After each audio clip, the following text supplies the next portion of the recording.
Welcome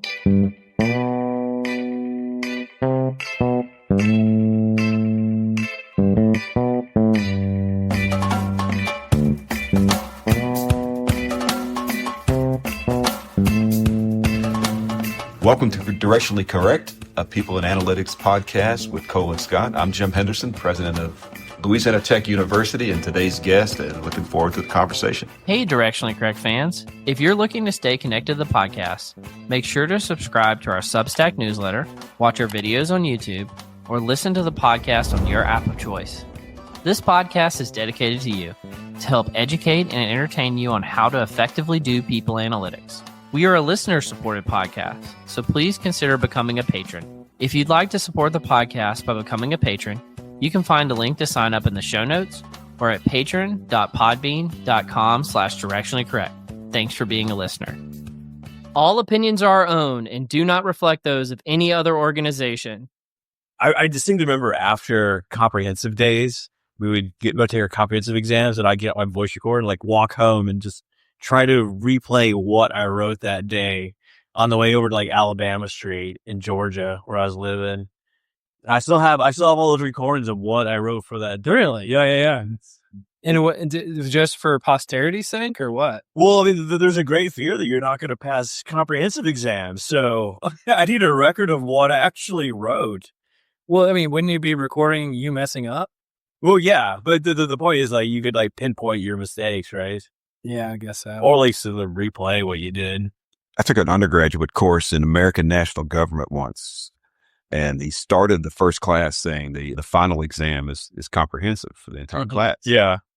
There were no other exams, no other assignments. Just that? What is this? And the final exam was describe the effects on the institutions of American national government of a prolonged period of scarcity. What? Nothing else. Nothing else. This is all you need to know for the entire year. Is it? And it's like, wow. And so I just wrote a bunch of stuff and I got an A. Really? And probably was the most creative writing I've ever done. That is so wild. Yeah. So can you repeat I remember got the times of scarcity. What? It described the effects on the institutions of American national government, various branches of government departments, of a prolonged period of scarcity. So yeah, I guess you kind of have to write about the Depression. That's right. Has it helped you here at Law Tech? Every day I draw lessons learned from that. Doing more with less. Yeah, prolonged period of scarcity. Yeah. So Put on the resume. I got an A. I got an A in this course, so that was it. Well, before we started recording, you said you had come across a podcast before. I actually know that you came across it. You do. I do. You just don't remember this. We met before. So it was either 2 or 3 years ago, I won Young Alumnus of the Year. And this is when you were president of the University of Louisiana system. That's right. And we met in Dr. Geis's press box, Dr. Geis being the previous president at the time. And we just hit it off because you had a previous management background. And the embarrassing story for me, which thank goodness you don't remember this, is you were saying, I'm thinking about, I've been the president of the University of Louisiana system, but I'm thinking about getting back into, going to a particular college. And I was like, you really should come be a professor in the business school at Louisiana Tech. I do remember. And then like a year later, you're the president of the university. I'm like, wow, I really lowballed you on the potential. But my opponent does include a professorship in the College of Business. So you're partly right. And I will tell you, being back with faculty and students is, I feel 10 years younger than I did. It's, Baton Rouge is great. Yeah. Good, important work, but it just drains every bit of energy from you to do nothing but politics. Of course, my office was right across the street from the Capitol. I had a north-facing window that overlooked the beautiful ExxonMobil refinery. Of course, yeah. Facing window that had the Port of Baton Rouge and the Mississippi River. And so it was a great deal. Relaxing, fun, serene. Well, this is an amazing place up here. My gosh, like the most beautiful views of Ruston I've ever seen. Yeah, 16th floor Wiley Tower. It's hard to beat. Well, one of my greatest accomplishments was convincing another student that Wiley Tower was the first building built in Ruston. And they wound up repeating that to other people. So F.J. Taylor wanted to have the tallest building between Shreveport and Jackson, Mississippi. Really? It may still well be. No, but when the train passes, you'll feel it shake a little bit. And it's makes you feel secure. Makes you feel secure. And look, when I walk into my office, the south facing window, you can see the paper mill in Hodge, which is, you drive it, it's 18 miles south. Probably as the crow flies, it's probably 17 miles. So my grandfather worked for 45 years. Oh my gosh. Cool. Really? My mom used to ride the bus from Hodge to here every day in the 50s to go to school. So it's, it's kind of it's got that very special emotional feeling. So it's a small world. My sister-in-law's dad was, I think, the union rep down at that facility. So it's just a small world. I am curious. You mentioned, so you were the president of the University of Louisiana system, and now you're the president of Louisiana Tech. As a person who knows nothing about higher education, how that works, how are those jobs different? Like, what does one do versus the other? Well, so very practically, the one in Baton Rouge answers to a 16-person board that's gubernatorially appointed. One member is appointed by students, elected by the student body of all 9 institutions, and you supervise 9 university presidents. And that's the job. So it's a lot of politics in the Louisiana legislature, a lot of policy conversations with the other system heads, so the LSU system, the Southern system, the community college system, and then of course the Board of Regents, which is the coordinating board. But yeah, it's a lot of that. It's a lot of conversations with presidents, and a lot of your accomplishments are preventing problems from either happening or being exacerbated. Oh, you're like the CIA. You prevent the terrorist attack that nobody ever knows that happens. It's very interesting. A lot of talk of these are times of scarcity. Yeah, it's so. And one of the things, so you think if you're not the person mired in an issue, helping with communications, you're not blinded by that bias, right? And so you can really help. And that, I mean, background was journalist and English, and so it really did a lot of that. And so in that way, you're preventing problems from becoming worse. And then, developing relationships with policymakers across the state, and then of course in the state capitol, and spending a lot of, I guess I testified over 200 times in legislative committees. Really? Oh Lord. Wow. And what it says about me, you guys can diagnose this, is that my most comfortable place is sitting at a table in a committee room and testifying, because it's just none of this real personal interaction. You're only connecting with ideas and concepts, and just another Tuesday. Another Tuesday. Yeah. What about being the president here, though? Yeah. So I just left a breakfast conversation, and this is something that I've been doing. It's we'll have breakfast with about 18 people from campus, and you'll have a dean sitting next to a maintenance worker, sitting next to someone who works at student services or recruiting.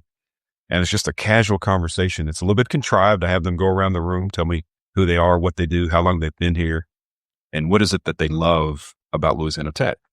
And inevitably someone, usually an engineer or someone in physics or chemistry, will say, what I like about Louisiana Tech, and I always interrupt them. I said, I don't care what you like about Louisiana Tech. What do you love about Louisiana Tech? Because it hits you in a different place. Yeah. And then they have to think a minute. And, we used the term the tech family. I'll be honest, it didn't sit well with me before I got here. I was like, it seems contrived. It's like when you're working. Well, we weren't sure if we wanted to adopt you anyway. So I feel it's mutual. Well, so it says, dear team. Yeah. And you look at who the distribution is on the email, and we're not a team. And it sits wrong. You have a bad attitude for the rest of the message. So the family thing sit wrong with me until I was immersed in it. And I thought, it might be the most apt description of who we are. So that was great conversation. Tanya, my wife, joins me for all of those. Hopefully we're going to get through every employee in the first year. We're doing it by birthdays. So you have that astrological component to it. It's one this Taurus and Gemini, I think, which I have no idea what that means. We're big into that stuff here. Astrology. Well, Iris-like and astrology are very closely linked, are they not? Well, it's like running a city, right? Like you got a lot of constituent parts at La Tech, but I think that's what I remember most fondly about the university. It felt very familial. It's a very comfortable place to be. It's like a really hidden gem that probably not a lot of students are really aware of outside of the immediate area. It's our best recruiting tool is presence. When we get someone to campus, yeah, absolutely. Closing rate on that is phenomenal, because they've been immersed in. It's not because of our palatial facilities it's because of the people, and it really sells itself when we get them here. So finding ways to tell that story compellingly to those who aren't on campus might be one of our biggest challenges. And so we're always working on that, but yeah, it's a unique place. Well, when they built the Walmart grocery store across the street, that was a game changer. Man, that's amazing. And you know what's coming next year. Just less than about a mile and a half from my house is Buc-ee's. Oh yeah. Harbutton Drive. They're expecting 15,000 cars a day to stop at Buc-ee's. It's unfathomable. Oh, it's just That's going to be massive for the city. Like it's huge employer, huge monetary injection to the city. A lot of exposure for tech. I remember we covered it probably almost 2 years ago now. There was like a sign with all the pay rates at Buc-ee's, and it's just, you would never expect it. I mean, like, I think the lowest paying job was like $15 or $17 an hour, and you could make well over $100,000 getting in any of the managerial capacity there. It's like, it's a well-run organization. It really is, and it's got such a following. I mean, the devotees, people that wear the Buc-ee's shirts everywhere. It's unbelievable. I finally stopped it when it was years. I gave my son a Buc-ee's blanket for Christmas. Yeah, we're on board. well, it was best brisket sandwich I'd had that day. Anyway, it was fantastic. I was in Edinburgh, Scotland, and I saw a Buc-ee's sticker right outside the Capitol on a handrail. Wow. I have a photo of it. It's like, oh my gosh. Well, I'm actually headed to Edinburgh in first week of June. Oh, you're going to love it. I got tips. You need tips. Good. I'll need them. My son's graduating from med school, and I wanted to give him something. And supposedly our heritage is Norway to Scotland, to Ireland to Louisiana. So where you go to Edinburgh and kill some brain cells, and then go to Bergen and walk to Trolltunga. No, I'm speaking Scots language now. Absolutely. Well, if you're going to Edinburgh, you get on the Stairmaster right now because it is uphill both ways everywhere you go. Well, I've been going through Scottish Twitter to try to learn the dialects. Oh, good luck. They speak a different language. That is a different language. I like go to the southern Louisiana. It's like, oh. I married a girl from Gaydon, which is south of Lafayette. It's not the end of the world. Oh, ocean. Met her on a swamp tour. She had the prettiest web feet I'd ever seen. I wanted to actually come back to more of your history real quick. You talked about Hodge. You talked about, kind of your legacy heritage. But we heard prepping for this that you actually were a country music station DJ for a while. Can you tell us about that? Yeah, it was at Kicks 104 in Fayetteville, Arkansas. Actually, we were the small market music station of the year multiple times. Won CMA awards for that. I didn't get to go to the CMAs. I was not their main star by a stretch. And listen, in that time, late 80s, early 90s, was kind of the resurgence of country music. Yeah. You had George Strait and Randy Travis had come back and brought back some of the old traditional sounds of country music. Then you had these great art. Vince Gill emerged at that time.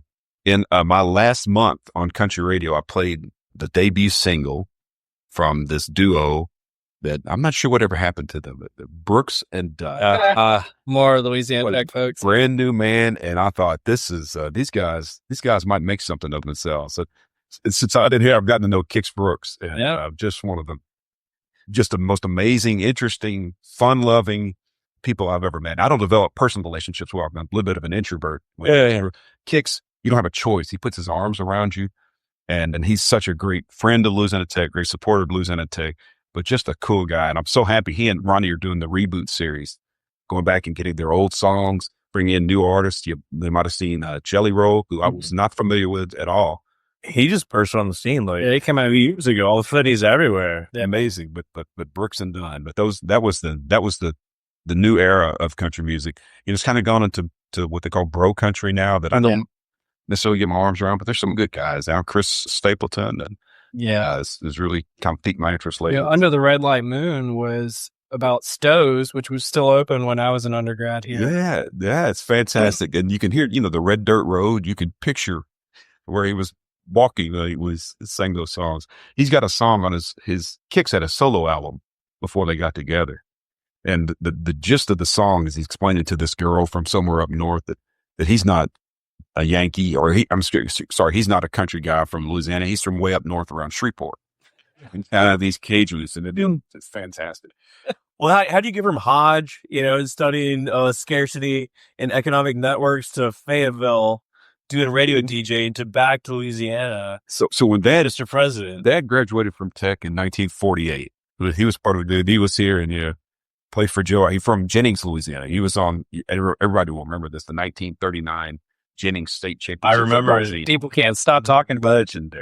Legendary team. The only building at that time was Wiley Tower. Yeah, it's perfect. You could see it from Jennings in a clear day. We eventually talk about things of substance. I just want you to know that. Well, with that, the dad graduated in 48. He started coaching in Shreveport. And then my mother was quite a bit younger. She was 17 years younger than dad. She started teaching in Shreveport, the same school. So they met and got married. And then because dad was so much older, I was a late child for him. He decided that he was going to die just any day now. And he lived another 40 years. Oh, he was going to die. And so he told my mom, you have to get at your doctorate. So she had already gotten her master's at Tech. We moved to Fayetteville, so she could get it in Arkansas. And we just stayed. That was a great place to grow up and live. And then everyone finally made their way back to Louisiana. So. Fayetteville is an amazing city. Like that whole western part of Arkansas. So think about this. I remember we would drive into Fayetteville and there was a population sign of 29,000 people. The whole Metroplex was about 75,000 people. We were just there for the Bulldogs against the Razorbacks in the fall. And that whole area now is over 500,000 people. But I did go to Venetian Inn in Tawnytown, which was my favorite restaurant in the 80s. And they still have the same cutlery. Really? The shack, the best T-bone steak and with a side of spaghetti you can get anywhere in Tawnytown, Arkansas. So I hope they sharpened the steak knives in that time. Yeah. Well, let's pivot a little bit. So we got a university president here where it's hard not to talk about right now the wave of AI that's crashing over all of society. But I think about it especially about the future of higher education. What do you see is the role of AI going forward? What's the role of higher education moving forward? Go whatever direction you want to go with this, but just what's your perspective? Because I'm sure you're in a lot of closed door meetings that we're not a part of, and you could tell us a little bit more about what the future looks like. Well, I'll be honest, we're struggling, and as everybody is, with AI. I mean, what are the implications? Certainly in the classroom, at this breakfast this morning, one of the professors teaches freshman composition, and AI is anathema to them, right? And as we could tell.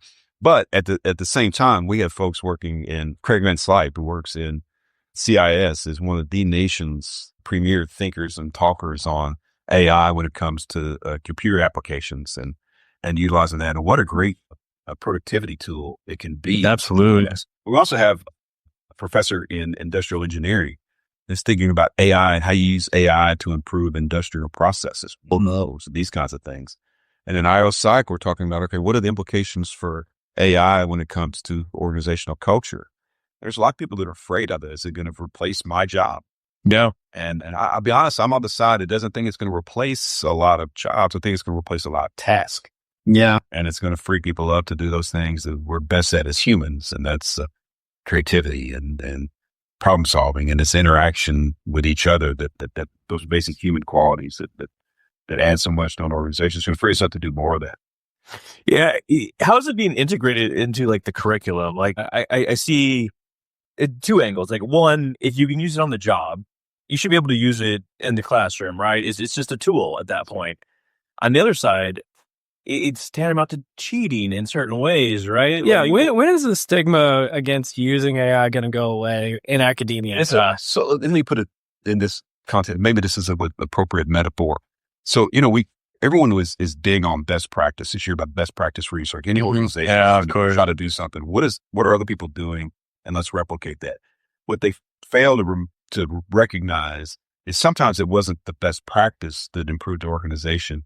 It was the process of developing that best practice. And you learn so much from that process. So if you think about thinking about it, going through it. So if you think about writing, writing is not just what ends up on the paper. It's all of the thinking and preparation, editing, reasoning you went through to come up with those ideas. And so that's a very important part. So in that realm, you can use AI tools to help you think through things. And so you don't use Wikipedia as a source.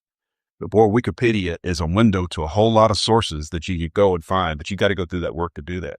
But in other ways, it's kind of like the advent of the scientific calculator, right? When you think about how calculators came out in the 70s, your math teacher would say, don't use that calculator because you get in your 20s and 30s, you won't have a calculator with you. And like, yeah, you will. Yeah. The most advanced calculators you can have. So it's part of that. It's adapting to something new. But again, when I talk about what we're doing in CIS and what we're doing in industrial engineering and so many other places, we're leading the way in new applications of AI that I think are going to serve our students well. This is what I love about being on the college campus, to have time to think. And, it's your job. It's your job to think. You come here to explore ideas and be a leader, right? You can, Yeah, that's right. And then they can become a little isolated. So if you just are only having those conversations within of course, your school, yeah. you're missing a lot of it. So we do a great job of bringing employers and other thinkers to the table. In fact, we just had a lecture earlier this week. This guy that he comes from a very left of center thinking, talking about AI and exploitation of workers. And I was listening to it. It was kind of a one-sided conversation, but it was great. It was a lecture. It's supposed to be one-sided. Yeah. But then he opened up the conversations, and there were a few students that asked him questions, but the professors that asked questions from very different angles. Like we were talking about the exploitation of workers and that they'll start to be valued less than what their output is for the organization. He says, well, how's that any different than it's been since the beginning? And so it was fascinating to look at. I actually started talking about the Luddites in the 19th century and the, Keynes in the 30s, talking about technical unemployment. In the 60s, it was that bastion of educational writing, Time magazine, that said by the year 2000, we would all be looking for ways to spend our leisure time because there was not enough work to keep us all occupied. Waiting on that. Working 4 to 5 hours a week. Yeah. Well, I want to come back to your answer about the AI question for a second.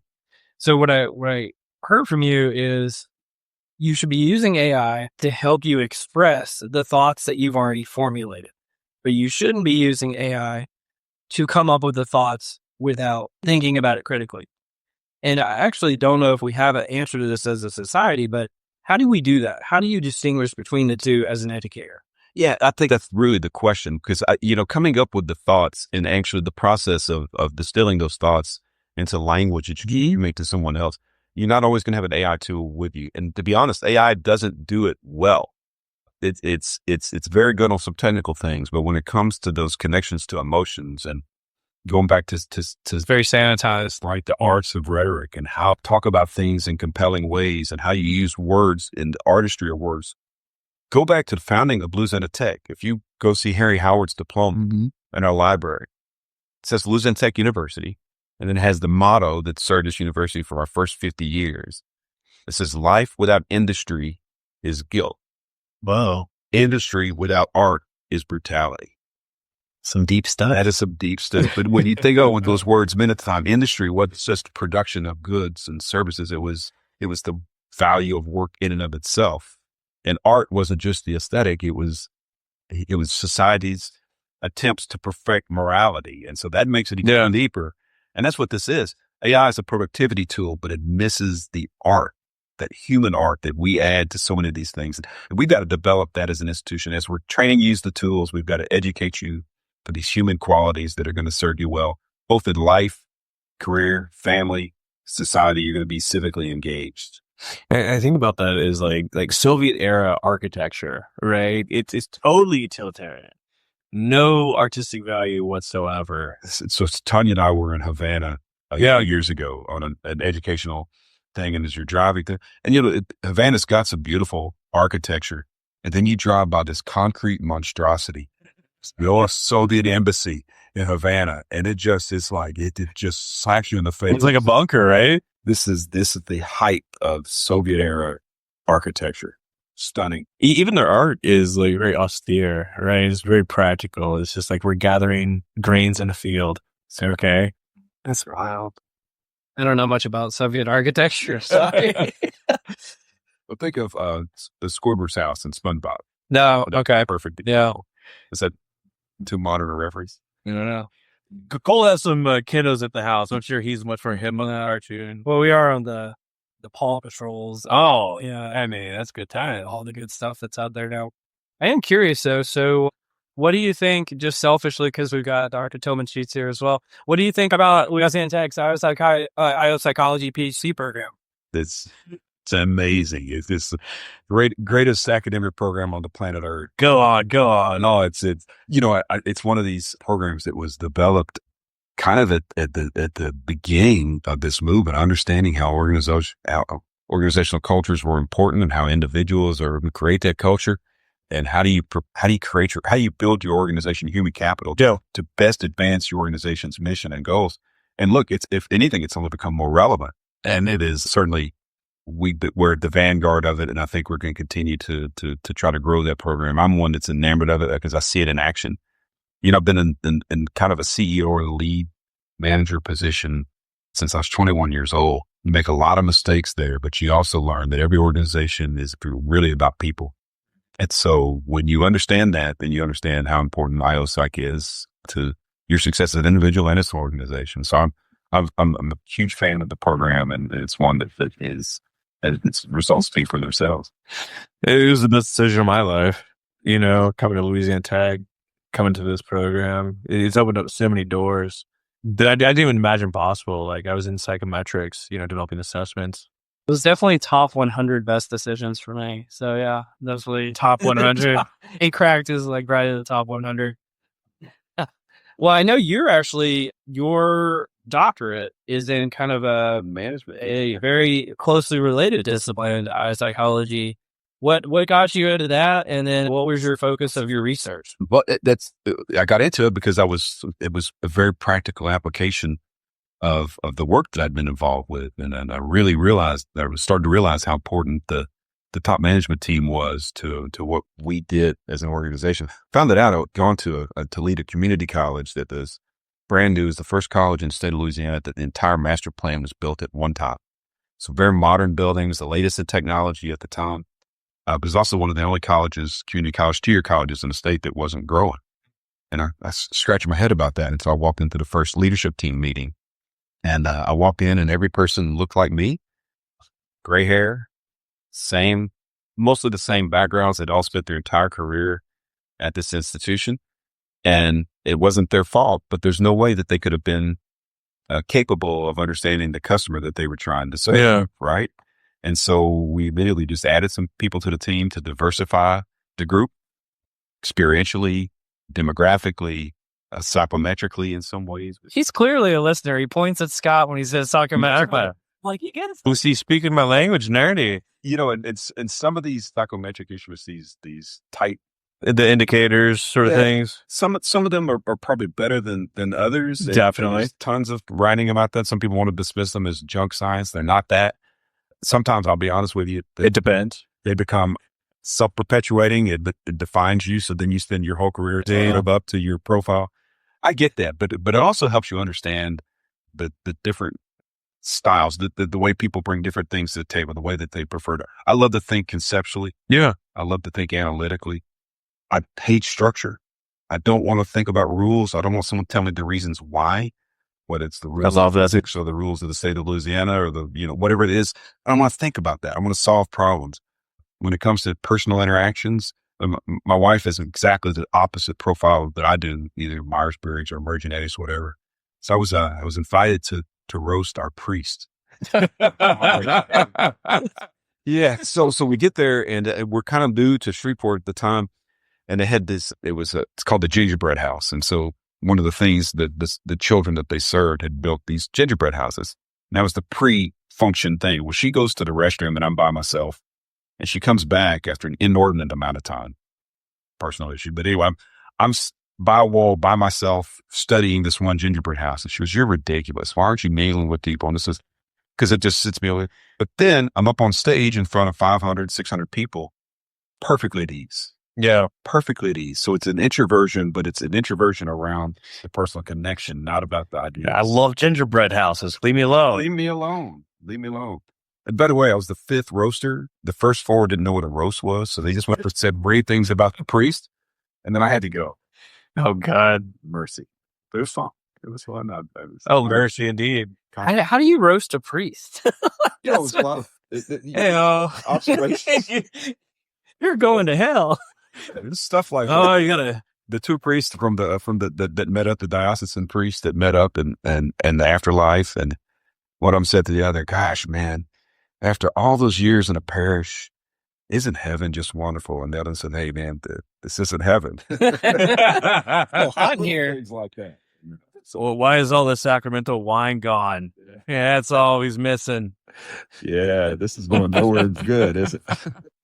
I have this idea that one day, whatever, but I'll take a NEOPI. So it's like a personality indicator, gives a variety of sort of aspects of your personality. And when I die, they'll etch that on my tombstone. And so someone will get a good idea of what I was like as a person just by looking at my metrics. Just put the MBTI up there. Yeah. Yeah, well, I could do that too, right? Yeah. Heroes. I had a friend that said on his tombstone, all he wanted it to say was he was amiable. Really amiable. That's not, Huh? Yeah. if that's your goal in life, that's not a bad goal. I like the classic. I told you I was sick. That's great. Famous last words.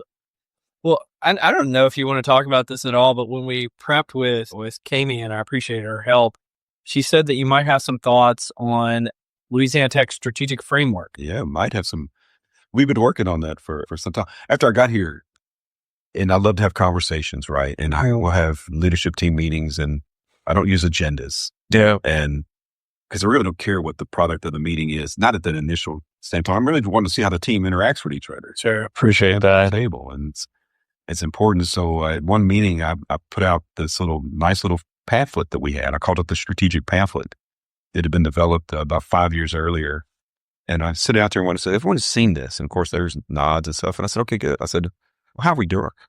How's it working? How are we living up to it? And take some time to think about it and email me after the meeting what you think we're doing. And the emails are all over the place. And that's one of the problems sometimes with plans. We can be very artistic with the language, and the language is really cool, but it doesn't really tell you what you're trying to do and where you're going to go and how do you measure that.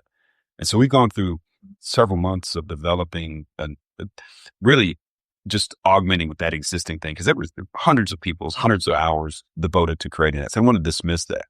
But how do we make it something that really resonates with where we are today? And I think we've done that. You get 4 themes, one that focuses on students, working students, and developing them for life and career, and one that's on faculty and staff, and how do you set the conditions where people are personally and professionally fulfilled at the organization while they're delivering on the mission.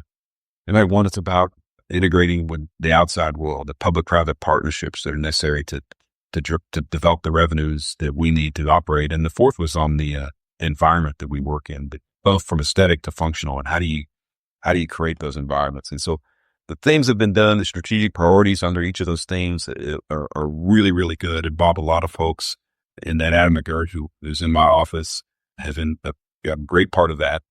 Don Schillinger in education has helped co-lead that. And now here's the hard part. Now you're developing the metrics around these strategic priorities. You got to have some measures of how you're working these out. I'm not a fan of SMART goals that, specific, measurable, attainable, realistic, time bound. I actually give a lecture how they're usually short-sighted, manipulable, anemic.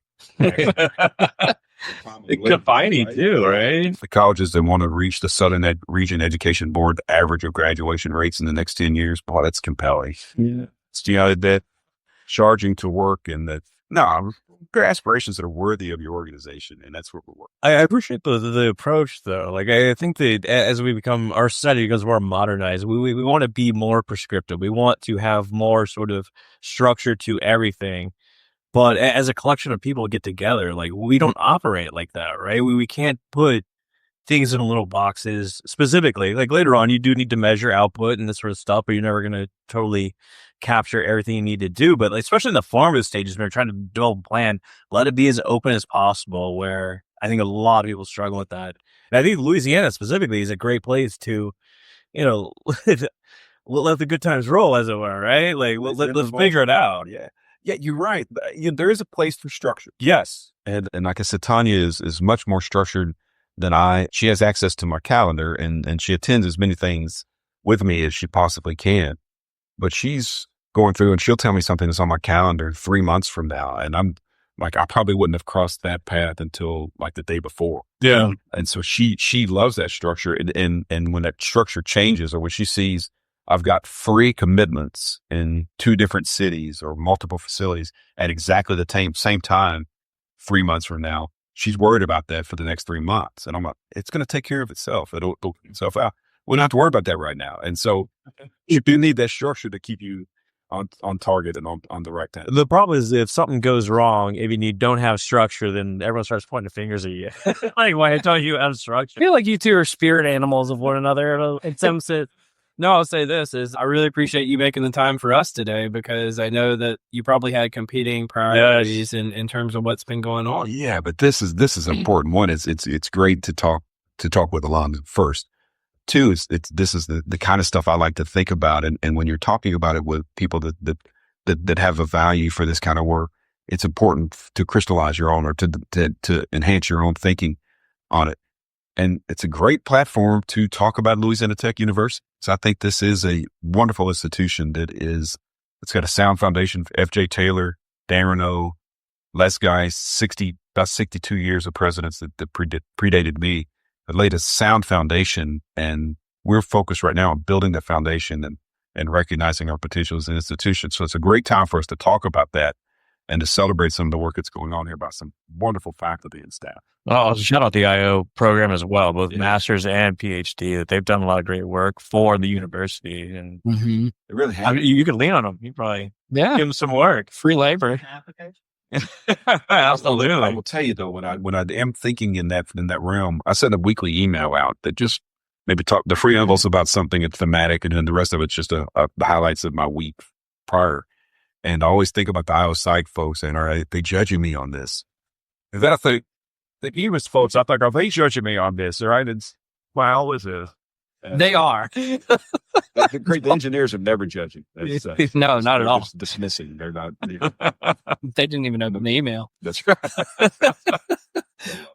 Well, do we want to try some confusion matrix? We will try some confusion matrix.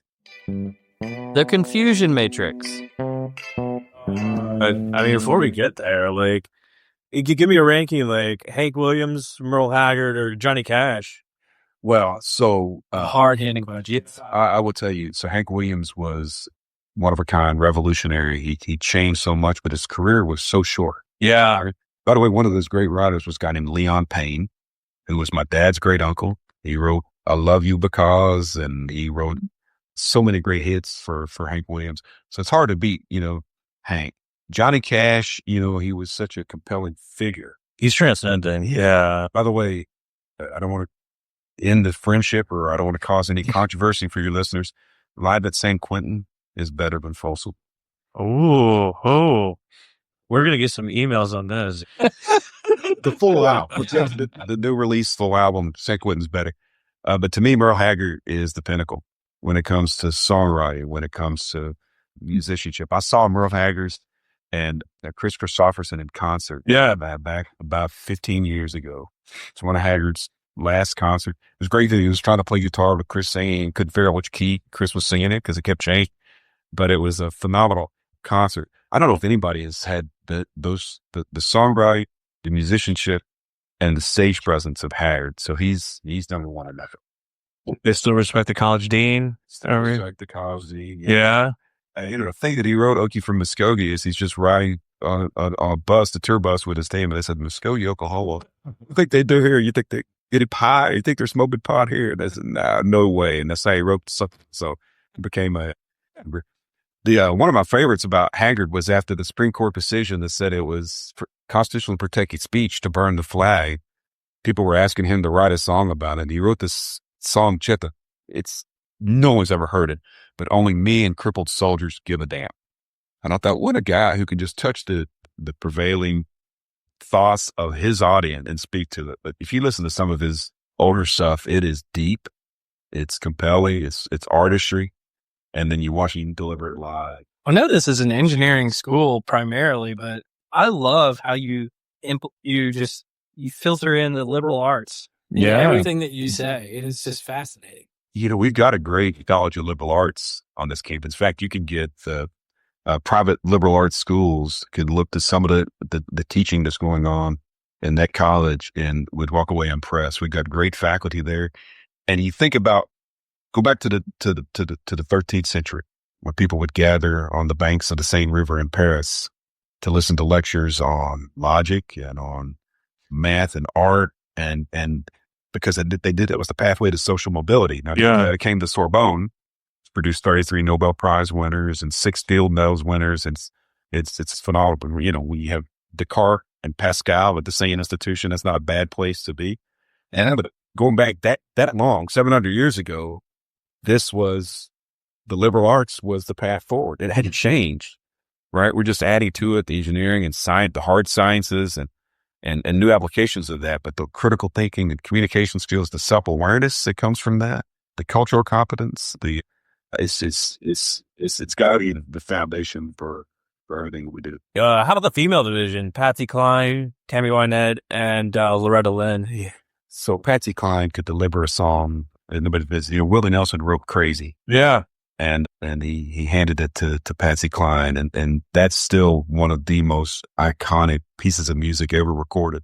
The other one you gave me was Loretta Lynn. yeah, that was where Tammy Wynette. Timmy on Ed. Yeah, anybody that can be married to George Jones for a while, people a lot of credit. Get a little stamina there, right? But I tell you, if you ask me, if I just was talking about Merle Haggard, the female that I would put on the top was Patti Loveless.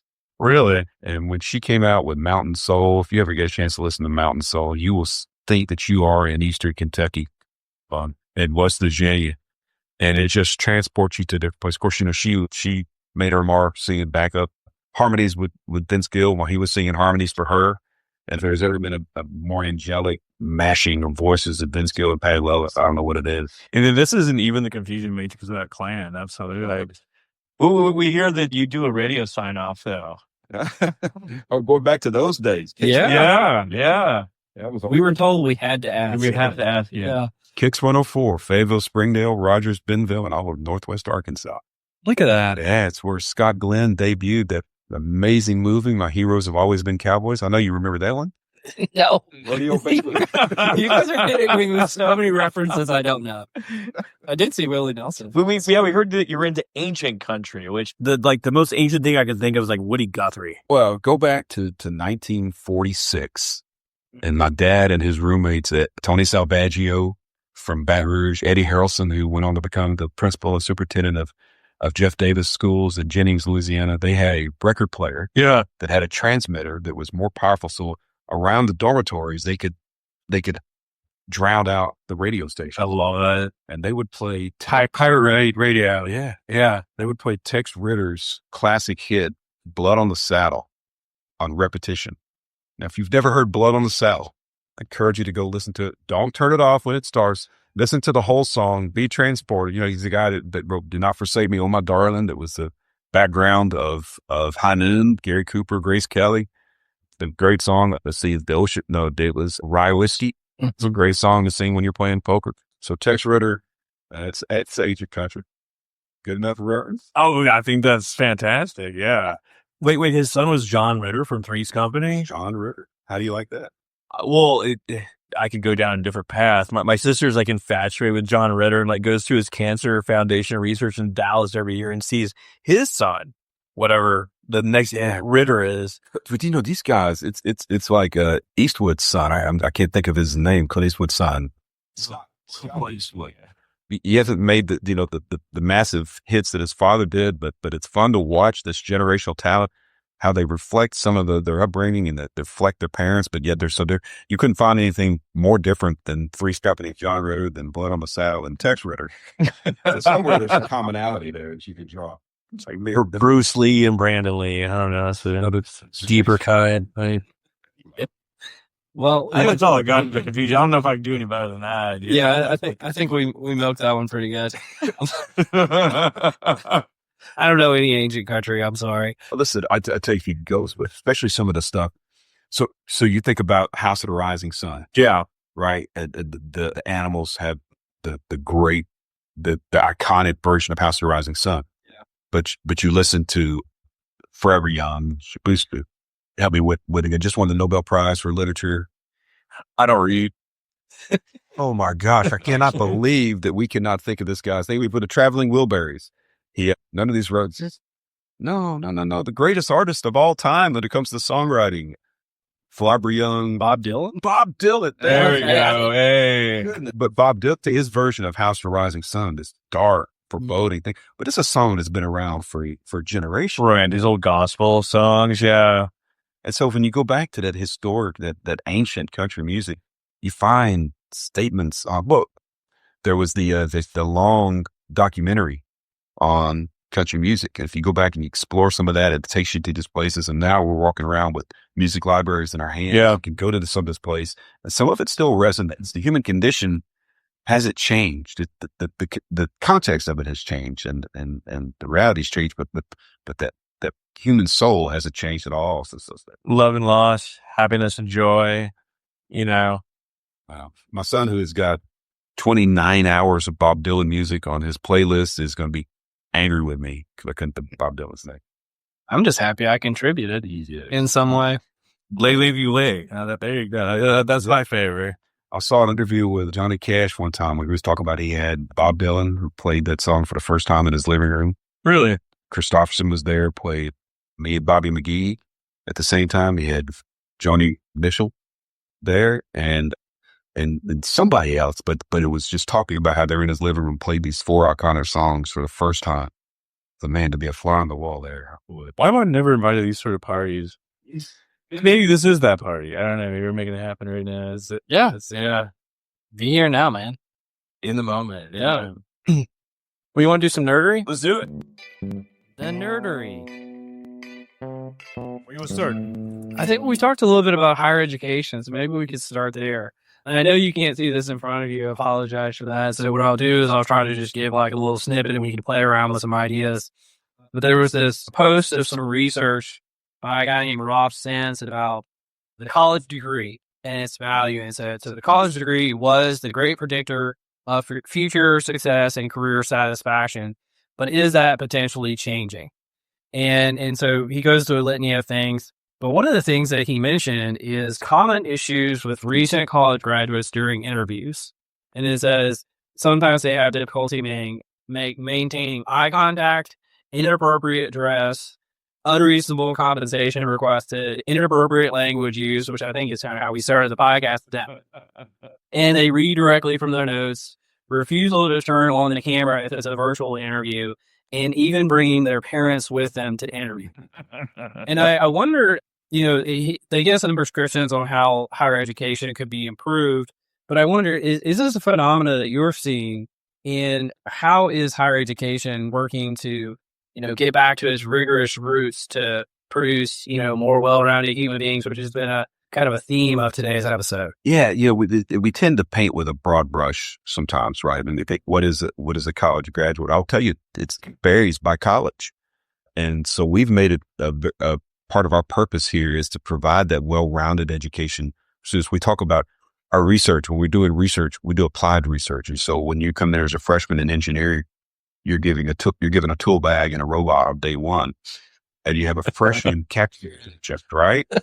What an amazing approach to engineering. It's integrated engineering approach that is answering a lot of those questions.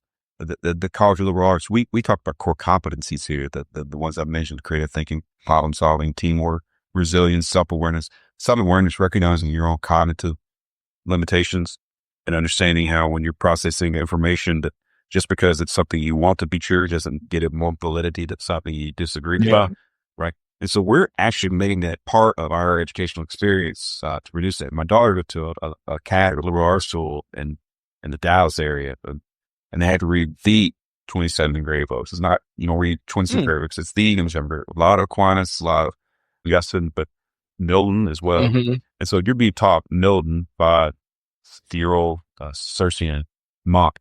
You're getting an education. Well, they have a comprehensive exam at the end of their baccalaureate degree. We went to a graduation, and he said, there's 27 people that'll be walking across the stage, smock out, but they'll be coming back this summer to do more work because they didn't pass the comprehensive exam. And the guy that she married, my beloved son-in-law, said his comprehensive exam, his essays, and I got to the last paragraph that all of a sudden went off the rails. I couldn't make the words make sense that they flowed together. And I said, you're going to what you're saying. He goes, he was raised. Not perfect. But he'd been successful as well. They made a great pair. But it was because of that transformational experience where they were immersed in higher level thinking, right? That develops those human components. What we'll do is we'll fall prey to these simple notions or the whatever's in the political discourse at the time. And we try to make universities vocational institutes. Mm-hmm. And they've got to be more than that. Certainly they got to give you the path to career success, but they got to give you the capabilities that lead to life success. And that's why a college degree from a university like this one, and those that focus on that, is going to be valuable today and will be increasingly valuable tomorrow. We just have to do that across the industry, is develop the whole. Yeah, that's the value proposition, right? Why are you coming here for 4 years, whatever? The two things you said there, like, really strike me as like the skills of the future, and that's teamwork, being able to collaborate socially, especially as we'll get into some of the AI stuff here in a moment. I won't step on that, but also just general problem solving, like being able to work out a solution to an ambiguous situation. And while there's other things that are like highly technical that are clearly important as basics, those two things will take you super far in life because you can't get around them and be successful. One, I loved what you said about applied research. And I don't think it's a coincidence that AROS is named Applied Research for Organizational Solutions, right? That's the IOSIC PhD Programs Consulting Group. And I mean, a few years ago, that program got ranked number 1 in about all the IOSIC programs for being the most applied. And I think our graduates are a testament to that. I mean, we go out and we crush in the workplace, and there's other, quote unquote, top IOSIC programs that I think some of those folks really struggle in the workplace. And yeah, because I mean, like that's not their goal. Their goal is to write research articles and get published and produce more professors and this sort of stuff. And that's definitely needed. Yeah. We definitely need, that sort of academic brain, moving the field forward in that way. But that's actually a really good transition to the next one we have from The Economist. So The Economist analyzed 347,000 PhD abstracts from published between the year 1812 and 2023. And they found in every discipline that abstracts have become harder to read, especially in the humanities and the social sciences. And so the one question I wanted to put out to you guys is, first of all, why do you think that is? And second of all, we talked about this a few weeks ago on the pod, that I was actually reading Hugo Munsterberg's, which was one of the founders of biopsychology, his 1913 text, Psychology in the Industrial Sciences, that introduced the field. And it's so readable. It's so simple to read. And I just flew through about 100 pages of it. And I couldn't do that today. And so I wanted to get a commentary from you. Is like, what's going on, and why is it almost like you have to learn a foreign language to become a scientist as the barrier to entry nowadays? Well, because it's like the union card, your ability to use the latest jargon. yeah, It's an evolutionary thing, but not evolution towards something that makes you better. It just makes you more, not precise. I don't know if precise is the right word, because we're getting away from precision. Yeah. Part of this, when we're doing the strategic framework, we spent an inordinate amount of time picking the words, right? And so when we were talking about it as a group, I went in my office and I came back and I put this book on the table. It's the Highly Selected Thesaurus for the Extraordinarily Literate. Right? What a pretentious title. But it does help you pick the precise words. And sometimes just that one word change changes the whole content, the reception of what you're trying to do.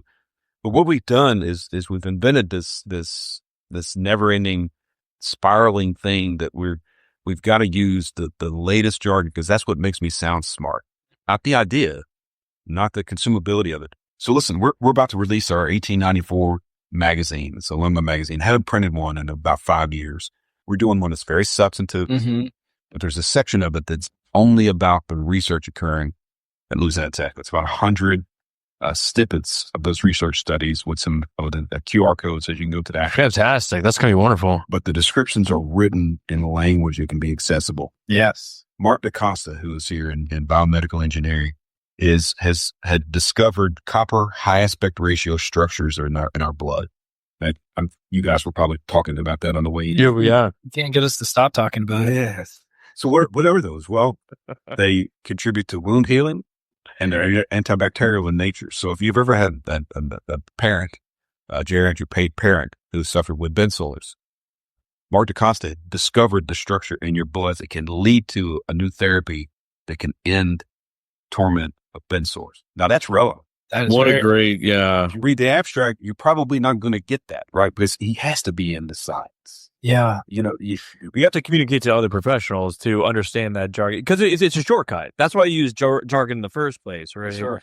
And it's also a signaling that we're we're sophisticated in our science, whether we are or not, right? And like to your other point, like it is evolutionary. When you start out, if there's no research in the field, you can use very plain language, but as you funnel down, we figured out the first layer. Let's try to go to the second layer. Yeah. Now we're going to be a little more specific. And what do you get rewarded for? Being the leader in the field and having very specific line of research, right? So I took an advanced grammar class as an undergrad, and it was a fabulous professor. I also took him for an advanced grammar class as a grad. We did nothing but study Cicero, but he was talking about entropy and how the language as it progresses is actually breaking down to build and communicate. Yeah, The absolutely. number of words used gets less and less every year. That's right. Tower of Babel. Or Babel, we're there. You're living.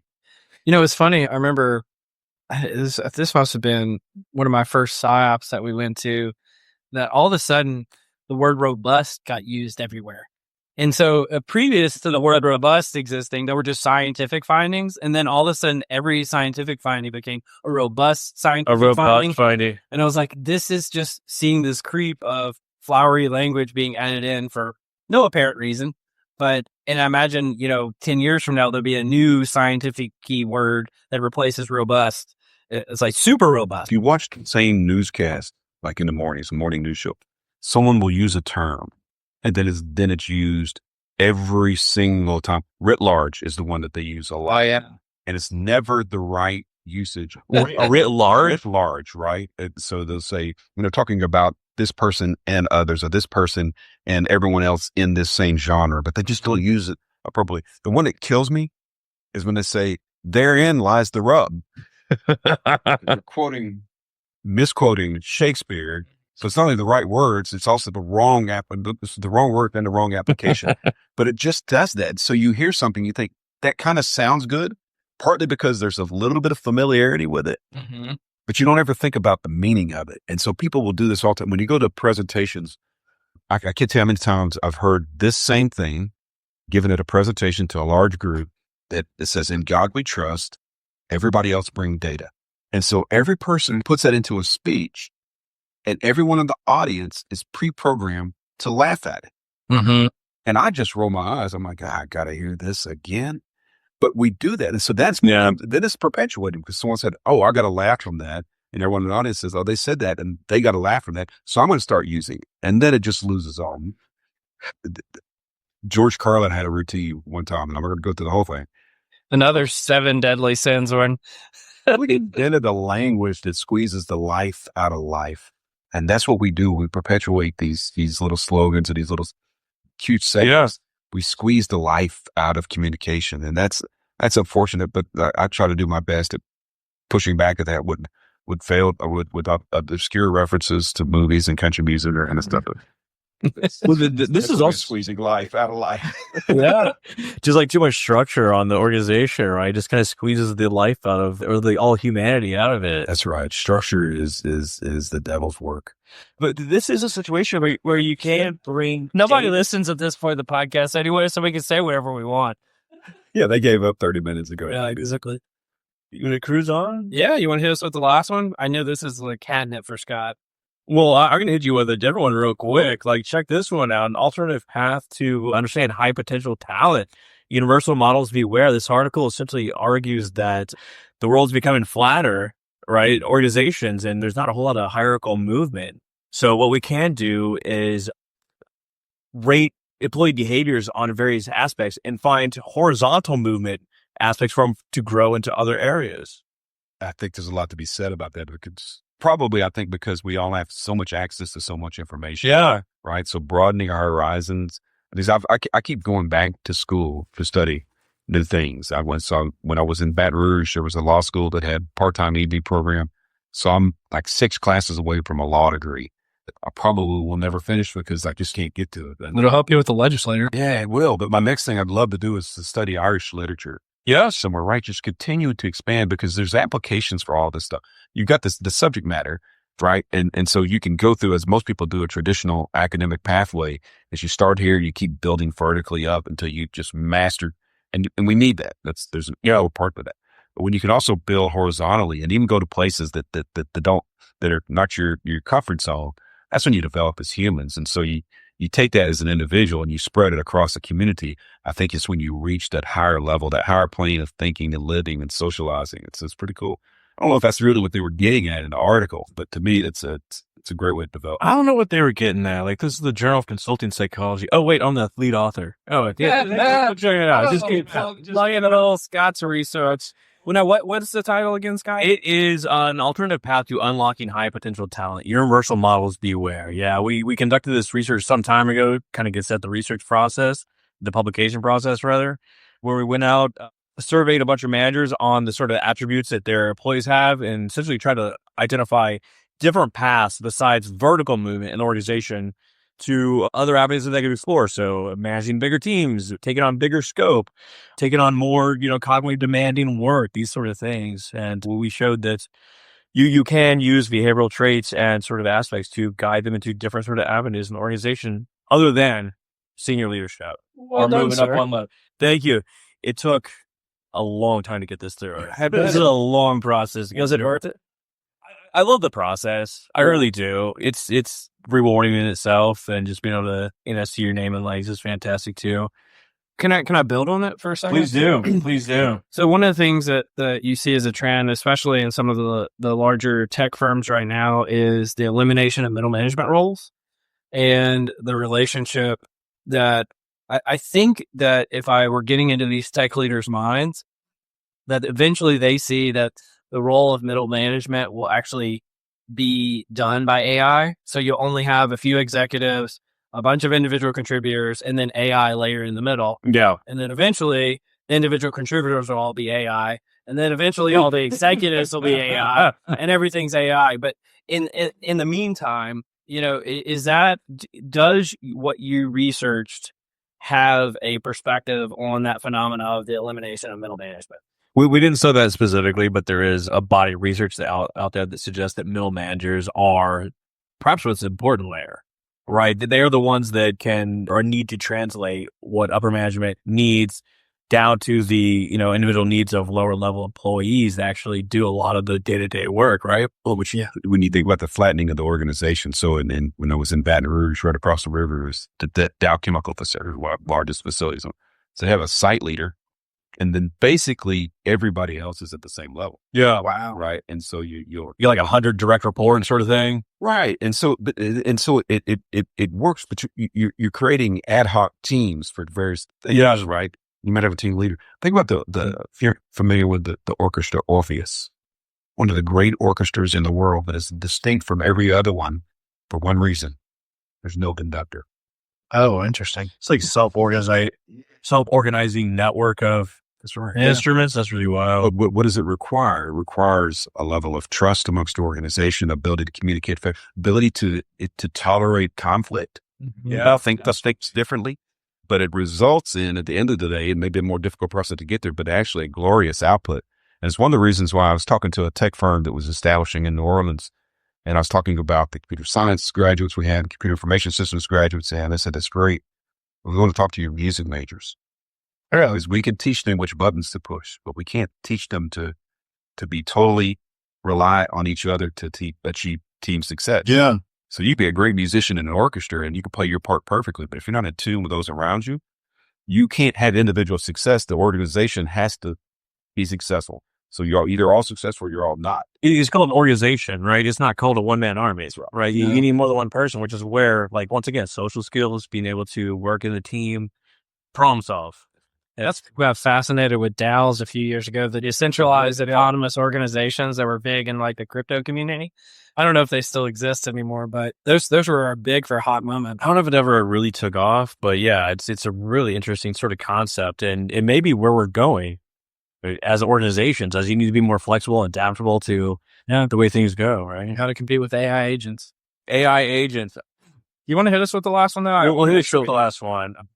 Does AI make you smarter? Well, the answer is maybe. It depends, really. So there's a growing body of literature that essentially suggests augmented human performance. AI is augmented human performance in the sense of raising the floor. So the lowest employees or the lowest performing people can raise their performance up to a certain level. But there's also the element that at a certain point, people just take for granted what is provided to them. It just becomes an automation, right? You just take whatever the AI spits out, you put it in there. But where the real magic happens is where you can lean on your vast abilities, your greater knowledge across different landscapes. So this research essentially investigated like who benefits the most from Gen AI. So they had this really fascinating study. So they conducted two different ones. One where they asked people to create 500 word short stories, and they gave them a cognitive ability test and had these rated. And the other one, they created song lyrics. And as a incentive, they actually recorded it with a professional recording artist, and they had that rated. Yeah, really cool. Wild. And what they found is that the people with the greatest cognitive ability tend to benefit from this, but not because of their specific skill in an area. That if you have deep technical knowledge in an area, that tends to be diminished. But it's really your broad general mental ability. That's where you can really connect the dots. That's where having a Gen AI partner on board really helps out and benefits you the most. I have a hypothesis on this, and maybe the research covers it because I didn't look into it in detail, is it probably helps with your blind spots. Yeah. Right. So if you know a lot about, 8 out of 10 things, it helps you fill in the gaps on those 2 out of 10 that you know nothing about. And that hopefully rises, the level of all boats. This is what they talk about, like humor research. If you look at humor, like who's the most humorous, it's usually someone that's like really intelligent and really worldly. They know a lot of things and then connect dots and make, humorous connections. Like Really awesome. Other things. Yeah. Really neuron. Yeah. Rough break, rough childhood. Yeah. They roasted priest growing up. Apparently. But you think about that. So I have to talk about the work of faculty that are doing some very specialized, very complex work. And it's part of my job. I have to sell that to people. Excuse me. So it can be very helpful for someone like me to get the little bit of knowledge, 2 minutes worth of knowledge to talk about it. Of course, so what I can bring to the table is the ability to describe how it impacts, why it's relevant to the layperson. We're going to build our Forest Products Innovation Center here. It's going to be built mass timber approach to using yellow pine to construct the buildings. So it's going to be a learning institute in and of itself, but it's going to be a great research laboratory for us when you see all the trees back behind me. How do we find ways to grow trees better, faster? Yeah. The renewable resource, have more useful uses for timber, right? I don't have to know anything else about loblolly pines and the infestations of different mites or whatever is tearing us. I got enough of that, right?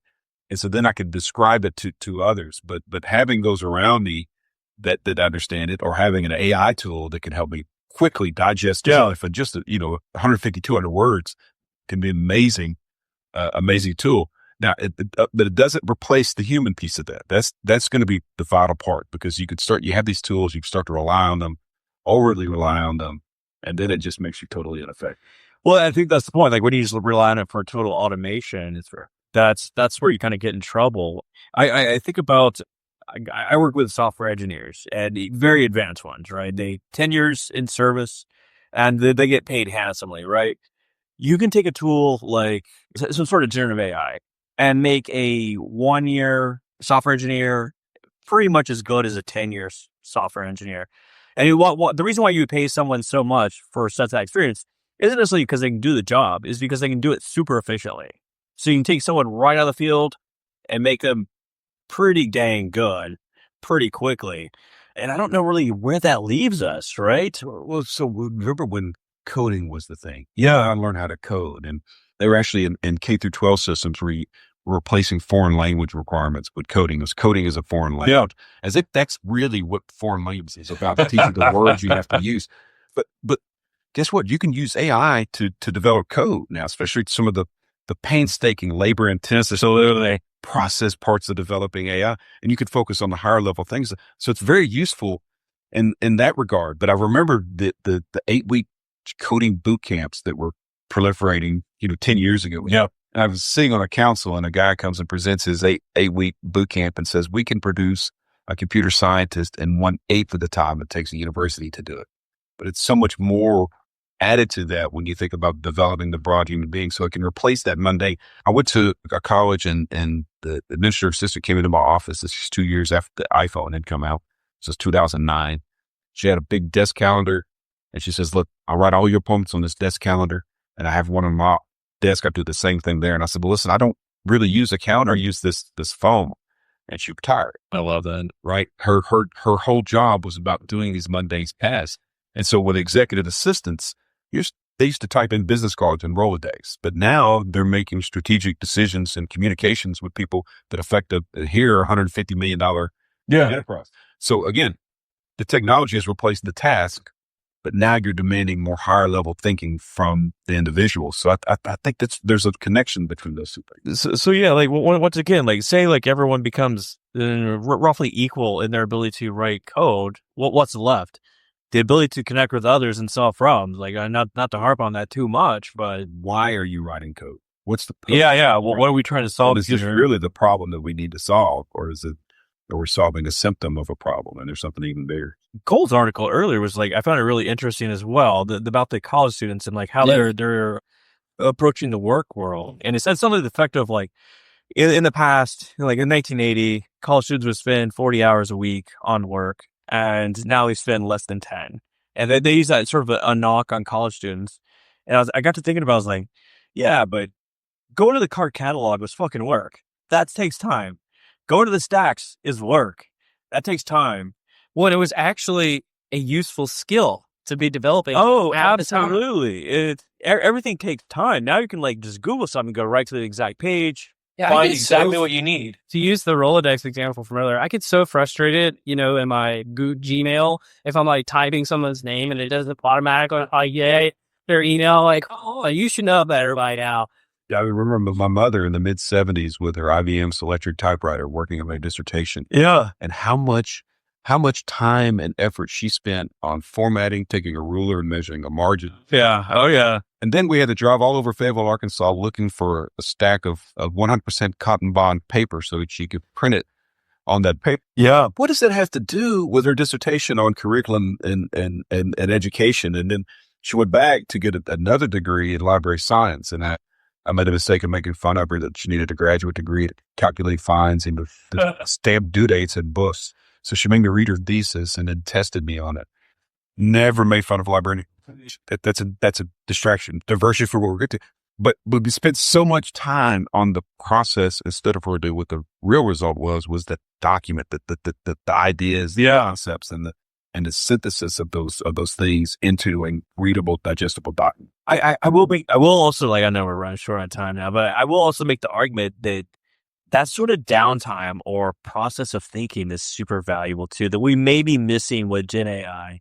As you get the answer immediately and you're like, okay, I'm going to move on with life or move on to the next thought, you don't get that chance to ruminate and really dig into it. There's so much value. Yeah. Right. And that's the part that we can sometimes miss. And that's what I was talking about, this best practice stuff that sometimes you can go, borrow, steal an idea from somebody else, but it's the process of developing. Yeah. Especially when it comes to bringing other people to the table, that it's so important to organizations. I'm afraid we're getting away from that in some ways, but. Absolutely. Well, this has been such a pleasure, Dr. Henderson. Thank you so much for joining us today and making some time to meet with us. I couldn't be more proud to have you as the president of the university. So thank you for being here. Before I give you the final word, though, Scott, any parting words for Dr. Henderson? Oh, I should have saved the radio sign off for now. That sounded so bad. No, thank you so much. This has been a fantastic conversation. We really appreciate what you're doing for the university and representing it. We hope we can do that too. Well, I got to tell you this. One of the you talk about new things, new ideas, and technology advancing. So you probably don't remember this transition from dials to pinpoint radio frequencies, right? So fix 104 is actually 103.9 on your radio. So if you listen to FM radio, everyone gives the point. The Kix 104 was such an iconic sign off. To this day, they say 104. It's hard to find any other radio station that doesn't use it. Oh, really? Well, not that that's the most valuable part of this, but it's important to realize there's some sacredness to tradition that's worth it. A little fuzziness too. Like we're about 103.9. We're 104. We're almost 104. Yeah, it is directionally correct. Yeah, but way to tie it in, Tony. It was fantastic. I've enjoyed this so much. I'm so proud of what you guys do. I love this podcast. You cover some great issues. You have fun while doing it, and that's what makes it such an entertaining hour. This one's a little bit longer than an hour, but it's great to have you on campus and beautiful Wiley Tower, tallest building between Shreveport and Jackson. But I'm just very proud to have y'all and listen, go Dogs. Well, thank you. Dogs. Yeah, absolutely. Well, you've been listening to Directionally Correct, a People Analytics podcast with Cole and Scott. Today's guest, Dr. Jim Henderson. Thanks for joining us. My pleasure.